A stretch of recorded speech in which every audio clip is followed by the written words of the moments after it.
Cool. But we're also live on Zoom. All right. And I know I texted you one question from one guy, but I don't know if there's anybody else in the chat here. We got the Kex there, and then we got Jason. All right. How's it going? Cool. All right. So let's actually bring up those questions from that other guy. He's been meaning to get those questions answered for some time. Very cool. Very cool. All right, let's pull it up. Look at this Q&A. So, and he's on or he's not on? No, he's not on. He couldn't join the meeting. Oh, okay, so yeah, he can look at his questions. All right, so our first question regarding HIIT. My lifting plan is in solid shape, and I've been working HIIT sessions into. As a 46-year-old, I'm wondering how to optimize integration of HIIT into my routine. His first question: how long should the sessions be? So on a day where you're just doing HIIT, probably I'd say about 30 minutes, right? 30 minutes of that intensity is probably going to be more than enough, right? Anything more than that, it's going to be all right. But if you're looking to starting out with it, I would definitely, 30 minutes is a good place to start. The second question is, what is the optimal interval split? 10 seconds work, 20 seconds rest, 30-30, etc. I like 30-30. 30-30 is a good place to be at, but I think the 10 seconds work and 20 seconds rest is a good place to start. But like with everything else, you kind of want to just build your way into that. You don't want to just jump into something and then you're sitting there gasping for air and you can't finish the workout. Because HIIT, when it's done correctly, should be pretty taxing. So the 30-30 for me has always been the best split. I use the 30-30 split for athletes. So I like to advise that. But obviously with them as well, that's something that's built up to. How many times per week would you suggest? I would say 2 times a week, depending upon how many other things you have going on within your week and how you're lifting and how you feel, which kind of goes into his fourth question.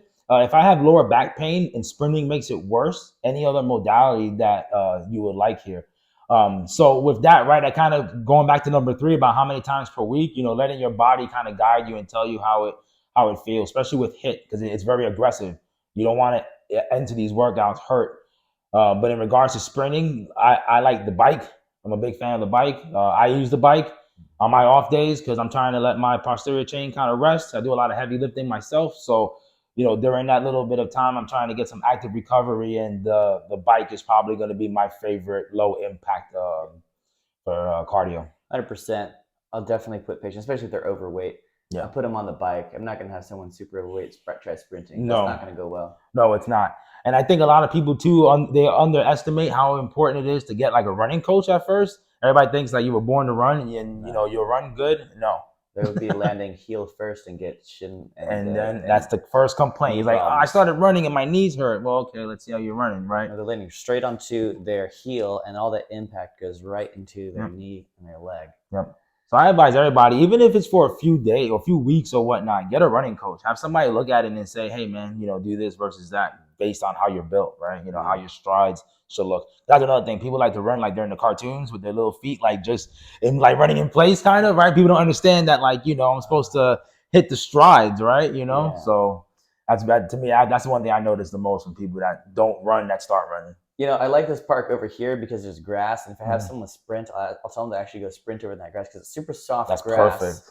And this lower impact than the asphalt. Yeah.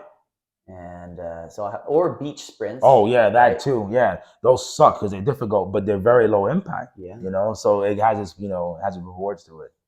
I did that a long time ago at Iron DPC, maybe 3 years ago. I had like beach strength and conditioning and I had not too many patients showed up for that, so I quit doing it because no one was showing up. But maybe I'll bring it back. Maybe we'll see if someone shows up for that. Yeah, I think that'd be awesome, right? Especially the weather's getting better, be out there, you can hang out afterwards, you know what I mean? It's a good vibe. It was fun. Yeah, I like stuff like that. The beach was great. We would also do backward sled pulls on the beach. Those are harsh. Yeah.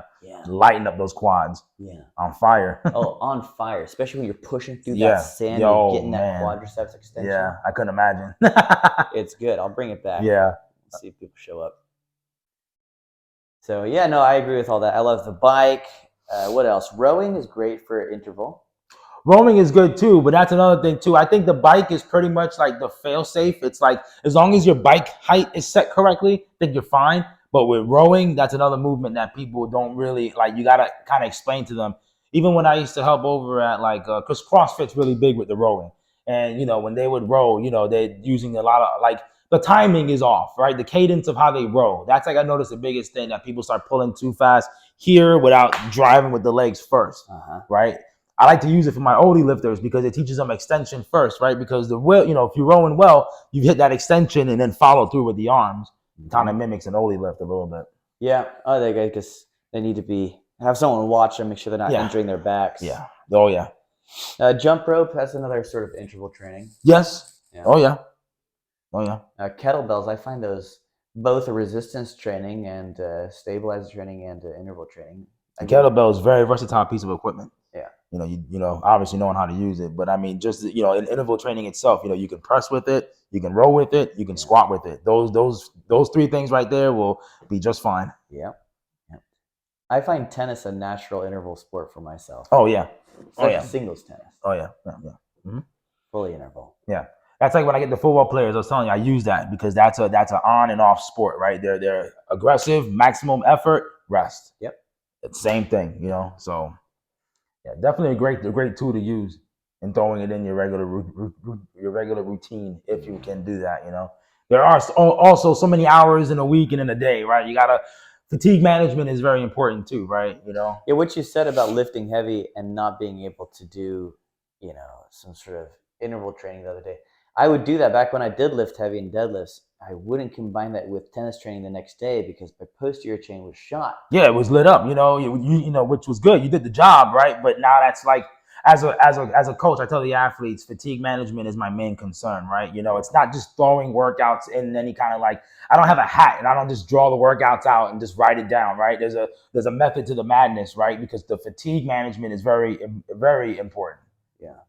I've actually stopped deadlifting because, I play so much tennis. I'm training every day tennis.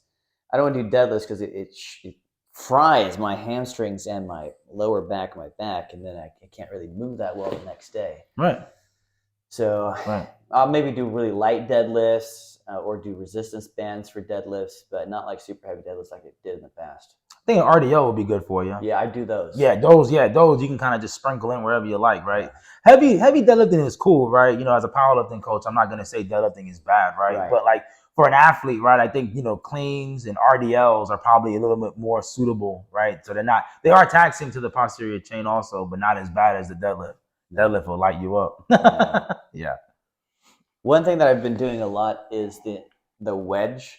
I'll be using the wedge. Yeah. And I'll put my feet like upwards on the wedge, and I'll do a deadlift this way where I lean down and I curl my back. And I go all the way up, and it feels like a great stretch. Yeah, they call that a Jefferson curl. Yeah, that's what it is, Jefferson curl. Yep. And that's a great movement. I warm up with that every single day. Yeah. Not with the wedge. That's a good idea. I'm gonna see if I can make up something like that. I stretch so much better back here. Oh yeah, no. You feel that thing. I'll like stand on like a small box and like do that with the barbell and kind of just let it like ride down the leg, and you just feel your back just stretch. Really good move. Good. Did the Kex, did they write any questions? Do they have any questions? We were just going to ask them if that's okay. I didn't write anything in the chat or anything. Okay, what's the question? Well, Landon, I kind of filled him in on the blow results today, so that was great. So he's a wrestler in high school, so definitely training quite often. He's been working out a bunch. I think I mentioned to you before, we have a power cage in our garage, and we got a bunch of free weights that way. And of course, you have school now, off season, you started training. So I think for him, the challenge has been how to build, especially the upper body mass. What you consider kind of the best approach there, because he's strong. There's no doubt about that. But I think that's one thing you were asking me about, right? Like, what questions do you want to ask about? Because mainly like upper body, shoulder, arms, that kind of area. Yeah. Just strength. Awesome question, right? Because with an athlete, right, they'll probably tell you squatting and deadlifting is great for the legs, which it is. It's awesome, right? But what do I do for my upper body, right? So people say, okay, throw some bench press in there. That's okay. Bench press is cool, right? has a little functionality to what you're doing, kind of gives you a vibe of like, pushing on people, right? That's why football players do it so much, right? I'm a big fan of overhead pressing, with either with a dumbbell or with a barbell, right? Just depending on your range of motion and how those things feel. I'm a big fan of rowing. So, with like dumbbells or a barbell, machines are great.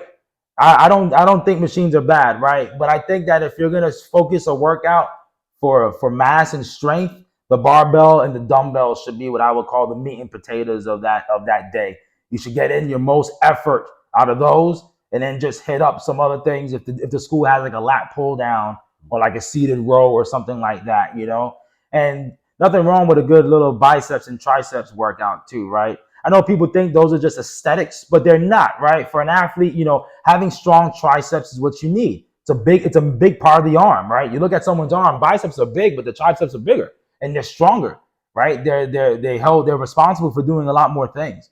So I would definitely hit up some triceps. One of my favorites for the dumbbells, like a skull crusher with the dumbbells. I'm a big fan of those. That'll also help your bench inadvertently, but that'll also help you out with some strength. And like I just said, I'm a weightlifting coach and a powerlifting coach. So when I coach athletes, I implement those things. I'm always going to tell you the clean. The clean is a really good move. If it's taught correctly and an athlete learns it right, that move it increases your grip strength. It increases your tension with your back because you got to hold your shoulders back while you're moving the bar. It's just a great move to implement. It works on explosiveness, hand-eye coordination. I can list things for the whole rest of the hour about why cleans are good. So I think cleans should be something that look into adding to your regimen. Okay. Do you guys do those in practice ever? No. What school do you go to, mind me asking? Vieira. So some coaches don't think that they're that important, and I get it. There's more than one way to get about some goals, right? You know what I mean? There's more than cleans are not the end all be all. But if you're asking me, I'm going to tell you they are. So that's just my opinion on that. And cleans have this thing of looking like some kind of mystic art of how to learn how to do it. It's an athletic movement. It's pretty much a jump and a catch. The main thing you got to figure out is if an athlete is able to hit a front rack position. If this with a bar doesn't bother you, you're in there. You know what I mean? So other than that, there's no reason to learn how to clean. Not to learn how to clean, I should say. I should probably incorporate that more. I don't do it enough, and I'm an athlete, so I know how important that explosive movement is for athletes. Yeah, that would, yeah, especially someone in your shape, you know what I mean, and the hand-eye coordination you got, you'd learn to clean like that. Yeah, I've done them. Like I can do them. I just don't implement them on a regular basis. Not for any particular reason. Like the most things that I used to hit a lot was the dumbbells. Dumbbells was my favorite. I was never strong in the barbell. I was stronger in the dumbbells. Like I could push 90-pound dumbbells relatively well, but my barbell place was always weak. I'm not sure why that was. Because there's an art behind that too, right? There's a setup. There's the I would say for more pec engagement and like getting your arms going, those dumbbells are going to be where it's at.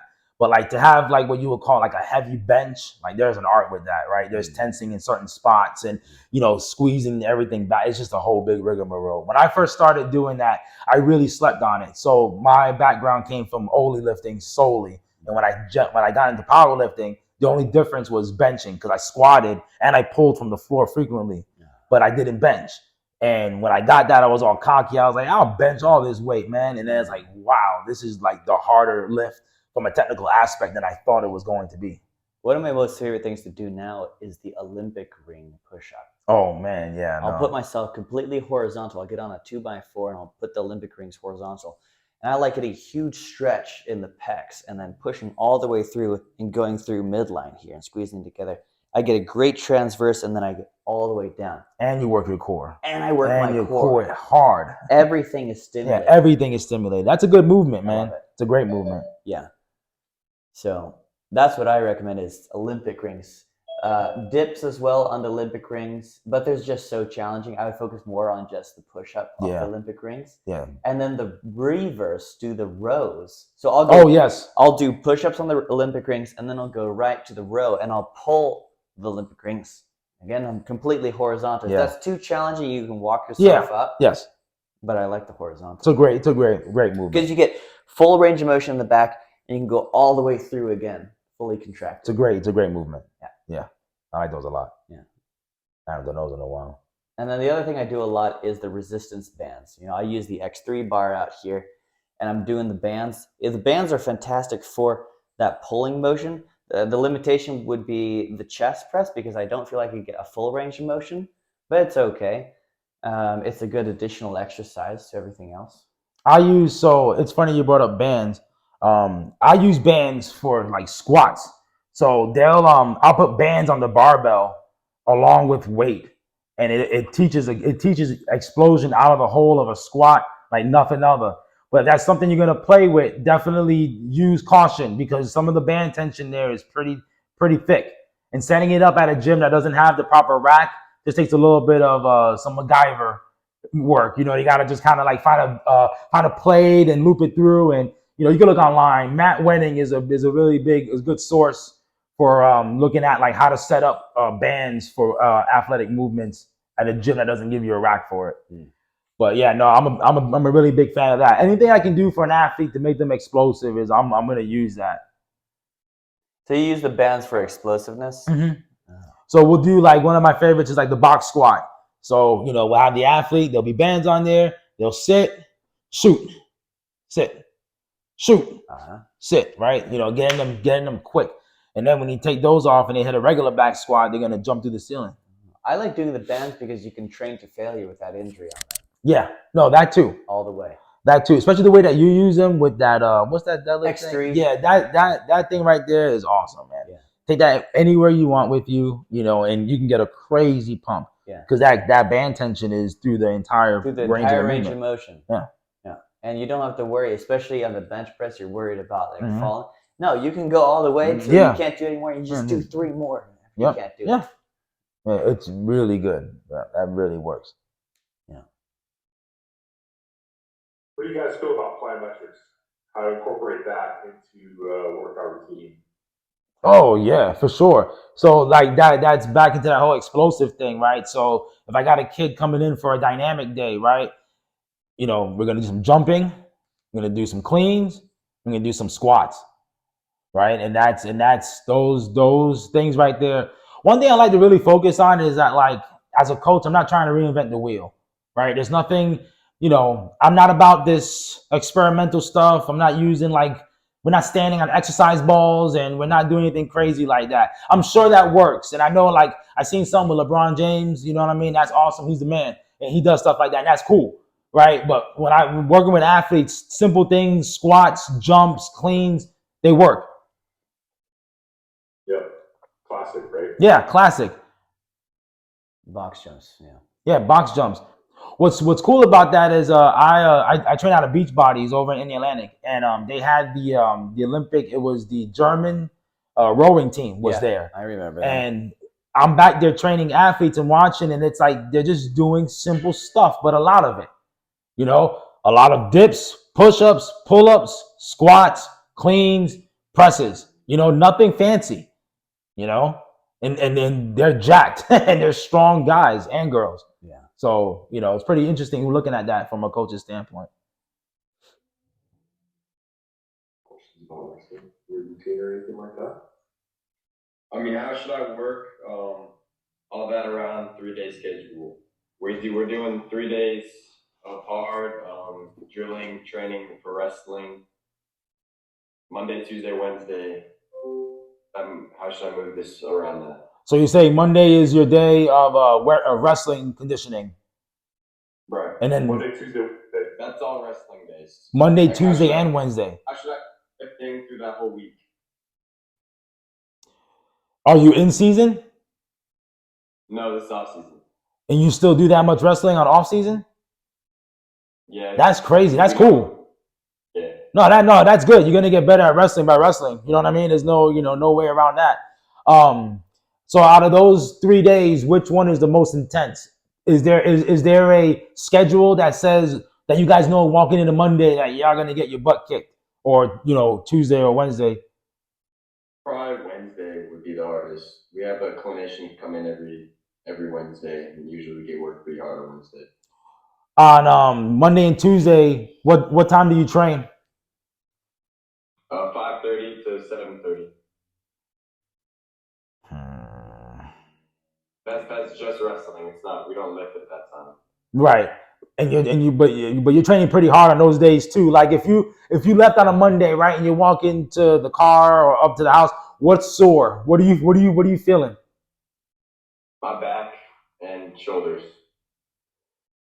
That's why it's hard on a sport, especially a sport like wrestling. It's hard to implement days of training on a training day, right? Unless you train like really early in the morning, right? Like you gave yourself a good amount of space between your sessions, right? Like let's just say, hypothetically speaking, I'm just making up times. I don't know how you sleep or how you wake up. You can train at 7 in the morning and then train again until 5. Probably an ample amount of time for you to space out some good sessions. But like, I mean, training something like pretty difficult right after wrestling, training will probably be very hard. At the very most, probably just something to, like a lighter load, maybe some like, what I call like bro stuff, right? Like just some accessory kind of work, right? But anything like a hardcore workout, like if you're one of my athletes, I wouldn't want you to have a session with me after wrestling practice. Okay. You probably got to do homework anyway. Yeah. So on the other days, though, right? On Thursday, Friday, Saturday, right, or in Sunday, you can do all kind of stuff, right? Or maybe like Friday, Saturday, Sunday, right? If you're saying Wednesday, like after Wednesday session, how sore are you after that? Pretty sore. Like, are you sore Thursday? Like, but definitely sore. Would you say Thursday morning when you wake up, you're still feeling like, oh man? Yeah. All right. So, like I was saying earlier about fatigue management, right? And you're in probably like one of the, I'd say, top 3 hardest sports you could be in as far as physicality. You know what I mean? You're the apparatus, right? There's no ball, there's no bat, it's you.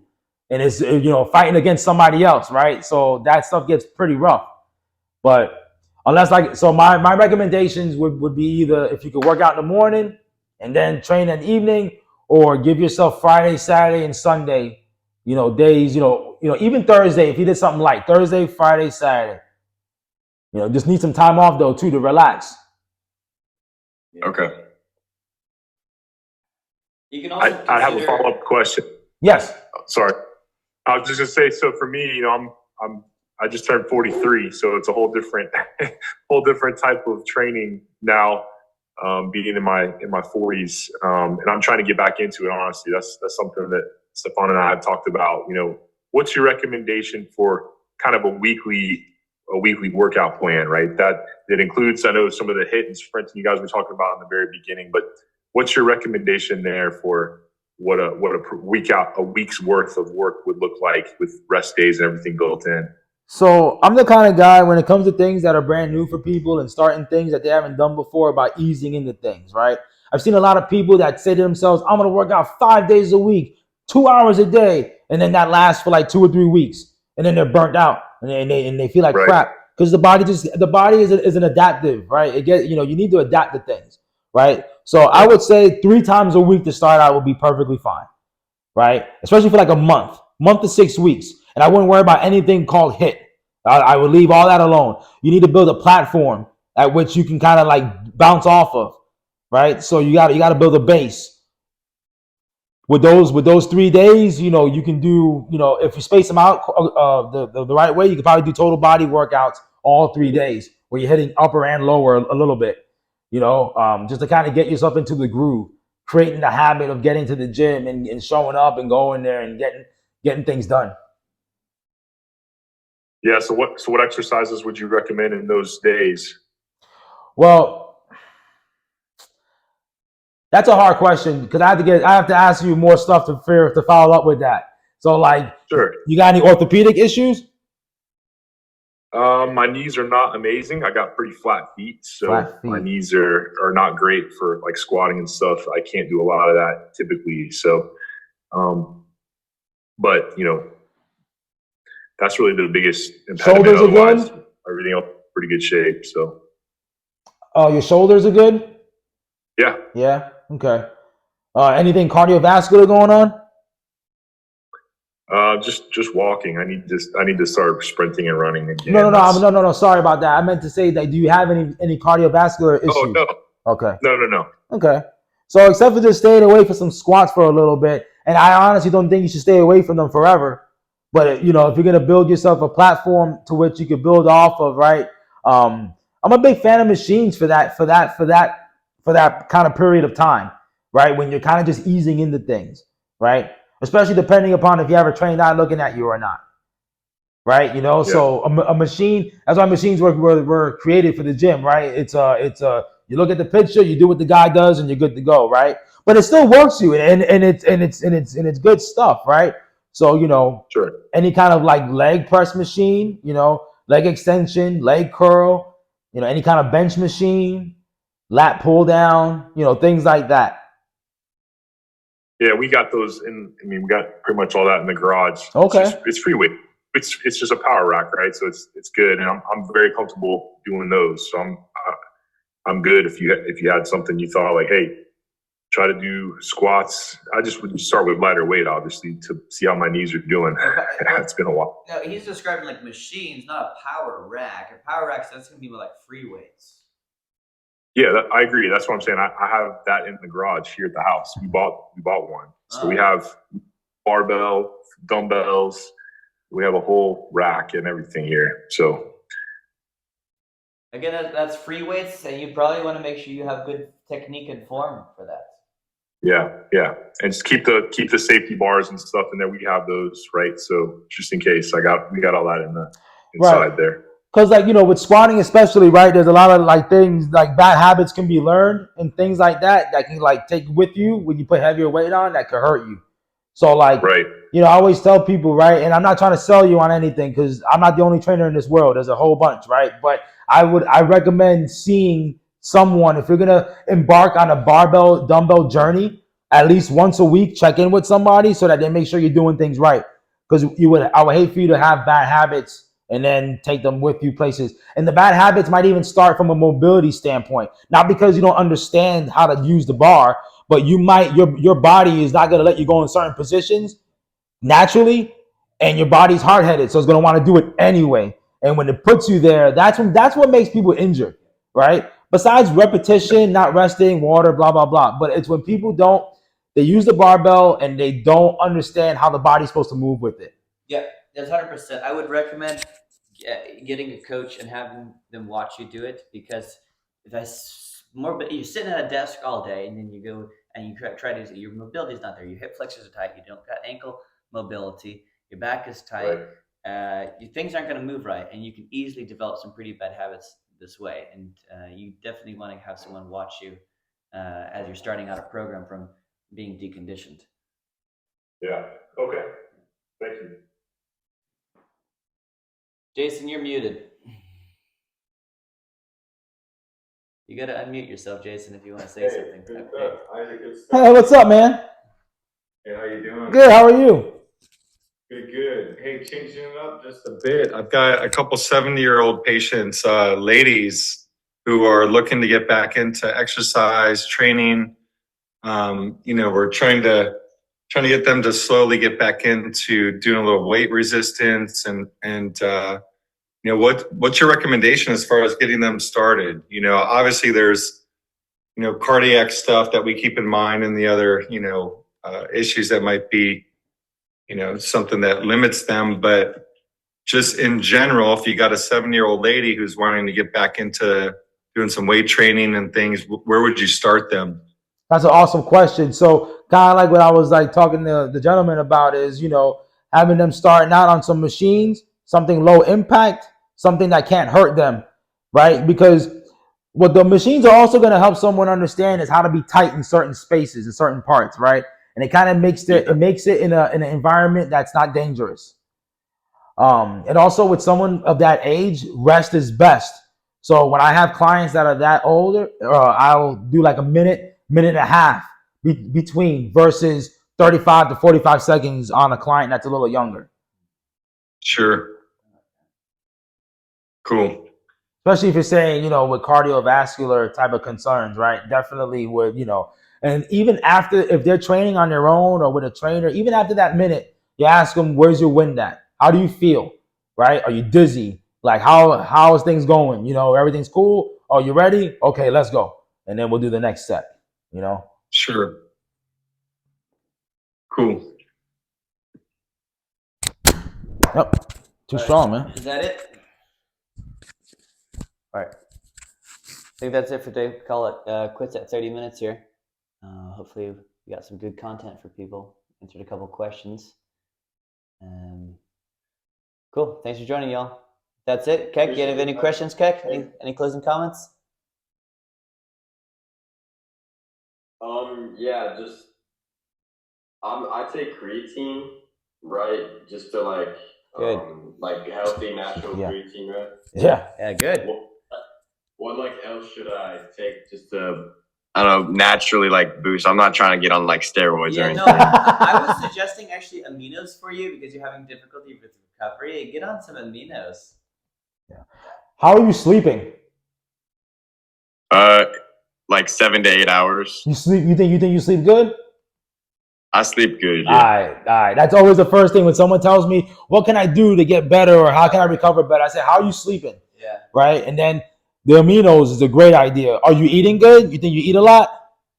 Yeah, I definitely eat a lot. Yeah, like some good, like like meat and potatoes kind of meals, like something hearty. All right. Definitely hearty. Okay. I know at your age too, right? There's a lot of junk and stuff out there to eat, and I get it, right? You're young, right? But keep that to a real small minimum. You know what I mean? I'm not saying don't enjoy your life. That's what I tell all my athletes that are kids, man. Look, you're a kid. Enjoy yourself, right? I get it, right? But moderation, especially as an athlete, right? You want to make sure you're putting more good than bad in your body. Right. Yeah, do some aminos prior to your training sessions. It might help you with the recovery afterwards. And then I do like a whey protein after the training program that gets you more. That's a great idea. Yeah, the whey. That'll help you a lot. Oh yeah. Amino before, whey protein after. Mm-hmm. What's your weight class? I'm like 185 right now. I'm gonna be wrestling 190. That's the other silly part of having a sport like yours, where you have to be a weight class athlete, right? You gotta watch what you're eating. You know what I'm saying? You gotta, but you gotta make sure you're eating enough to recover. So the way, depending on what way you pick, right? Some of them are like pretty low cal and like good stuff inside of it too. So I would make sure you pick something that's not heavy cal, because next thing you know, you look at the scale and you're 205. Yeah. Okay. Any other questions you got, boss? No, that's it. All right, awesome, man. Well, if you need anything from me, he can give you my contact, or if your dad wants to reach out to him, I answer more questions for you. I'll help you out however I can. All right, thank you guys so much. No worries, man. Thank you, guys. No worries. Have a good guys. one. Appreciate it. Bye. That was cool. Yeah, it's fun. Fun stuff. How often you been doing this? It's the first, really.